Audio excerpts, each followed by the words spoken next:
নাহমাদুহু ওয়া নুসাল্লি আলা রাসূলিহিল কারীম, আম্মা বাদ। সম্মানিত শ্রোতা বন্ধুগণ, মহান আল্লাহ রাব্বুল আলামিনের দরবারে অসংখ্য শুকরিয়া। যাকাত টিভির পক্ষ থেকে আজকে আপনাদেরকে আবারও স্বাগতম জানাচ্ছি। নতুন একটি বিষয় নিয়ে আলোচনা করার জন্য এসেছি আপনাদের কাছে। মোহতারাম, আল্লাহ রাব্বুল আলামিন আমাদের কাছে যে রমজানকে হাদিয়া স্বরূপ দিয়েছেন, মাহে রমজানের গুরুত্বপূর্ণ একটি আমল হচ্ছে এতেকাফ, যেটা সবচেয়ে বেশি অবহেলিত। একটা বিষয় লক্ষ্য করেন, বেশ কিছুদিন আগের সময়ের দিকে যদি আমরা লক্ষ্য করি, আমাদের মুরব্বী বয়সে যারা ছিলেন তাদের মোটামুটি একটা সময়ের সাথে যে মিল ছিল, কাজ বিভিন্ন ব্যস্ততার পাশাপাশি নামাজের সময় এবং মসজিদে সময় দেওয়ার যে একটা প্রবণতা ছিল, সেটা এখন আমরা যদি তাকাই খুব বেশি লক্ষণীয় হয় না, আমাদের চোখে পড়ে না।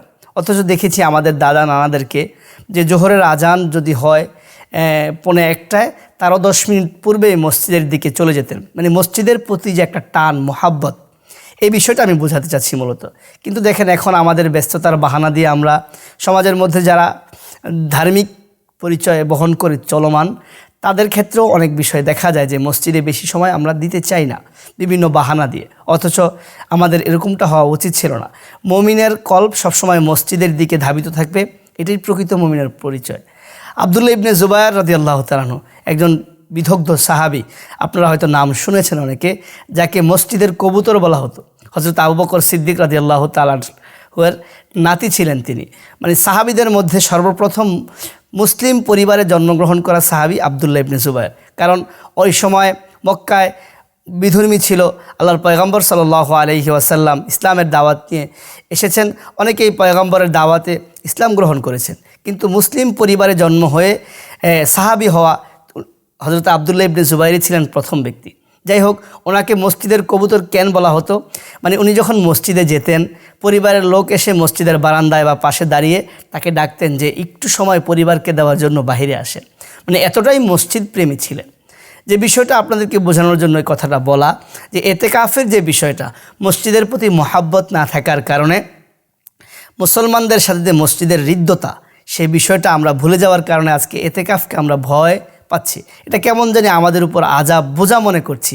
সমাজের মধ্যে যখন রমজান শেষের দিকে চলে আসে, ঘোষণা দিতে হয়, লজ্জাস্কর বিষয় এটাই বাস্তবতা, যে ঘোষণা দিতে হয় আমাদের মসজিদে যদি কেউ এতেকাফ করেন আপনাকে কিছু হাদিয়া দেওয়া হবে।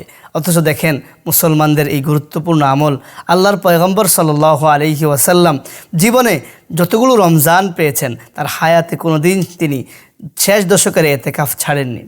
দেখেন, আর শেষ দশকের মধ্যে আল্লাহ তাআলা সবচেয়ে বরকতপূর্ণ যে মাস, 1000 মাসের চেয়েও যে উত্তম যে মাস, শবে কদরের ওই মাস, ওই দিনটা, ওই রাতটা হচ্ছে এই শেষ দশকের মধ্যে।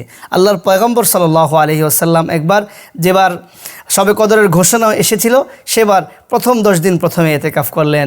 হযরত জিবরাইল এসে বললেন যে, পয়গম্বর আপনি কি শবে কদর তালাশ করতেছেন? পয়গম্বর বললেন যে, হ্যাঁ, আমি শবে কদর তালাশ করার জন্য রমজানের প্রথম দশকে এতেকাফ করলাম। জিবরাইল আলাইহিস সালাম বললেন যে, না, এখনও আপনি পান নাই। আল্লাহর পয়গম্বর পরে দ্বিতীয় দশকে 11 থেকে 20 পর্যন্ত আবার এতেকাফ করলেন। এভাবে পুরা রমজানকে এতেকাফ করে পয়গম্বর আরবি শেষ দশকে সাহাবায়ে কেরামকে বললেন যে, এই শেষ দশকের মধ্যেই তোমরা সেই মহিমান্বিত রজনী তোমরা পেয়ে যাবে।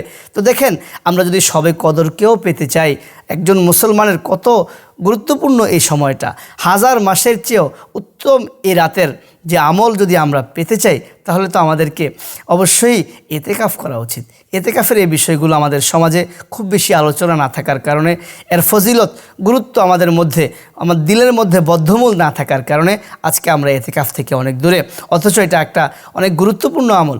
আমরা যদি বুঝতে পারতাম, তাহলে আমরা কখনোই আমাদের রমজানকে এতেকাফ মুক্ত রাখতাম না। প্রতি রমজানে শত ব্যস্ততা পরেও আমরা আমাদের সময়কে বের করে এতেকাফ করতাম। এজন্য মোহতারাম, আপনাদের সামনে দাওয়াত থাকলো আমাদের ঈমান এবং আমলকে উন্নত করার জন্য, আমাদের তাকওয়াওয়ালা ঈমান তৈরি করার জন্য অবশ্যই আমাদের উচিত আমাদের জীবনে অন্তত একবার হলেও এতেকাফের আমল করা। আল্লাহ রাব্বুল আলামিন আমাদের সকলকে এতেকাফের গুরুত্ব বুঝে তার উপর আমল করার তৌফিক নসিব করুক।